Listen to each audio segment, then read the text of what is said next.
আসসালামু আলাইকুম, আমার নাম মিজানুর রহমান খান। আমার মিটার ভাইরাল হোটেলাম রাশি গত শিশুদের সাথী এবং এমবি সিয়াম হোসেন পেজের পক্ষ থেকে 2,53,000 পেজের পক্ষ থেকে আজকে আমার দেখা হয়ে গেছে নাজিম ভাইয়ের সাথে। মান্নান ভাই তো আসলে আপনারা হয়তো মনে করেন যে মান্নান ভাই বোধহয় এই ধরনের লোক না।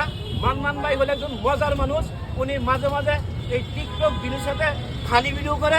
এই হানি ভিডিও করেন নোয়াখালীর মানুষ। ওনার টেকনিক্যাল বুদ্ধিতে উনি 4 পিস মাংস করে ভাইরাল হয়েছিল। আসলে এটা ছিল তার একটা টেকনিক্যাল বুদ্ধি, যাতে মানুষ পরে বুঝতে পারছে না আসলে এটা ছিল একটা অভিনয়। আমার এই পেজের সাথে যারা যারা জড়িত আছেন, আমার এই ভাইয়ের নাম কি? মন্নান ফুড 20। মন্নান ফুড 20 ভাইয়ের সাথে সবাই যাবেন। 53,000 ফ্যামিলির পক্ষ থেকে আমি ভাইকে আমি অভিনন্দন জানাই। আজকের মতো এখানে শেষ করছি। আল্লাহ হাফেজ। দেখা হচ্ছে নেক্সট আরেকটা ভিডিওতে। নেক্সট আরেক ভিডিওতে দেখা হবে। ভাই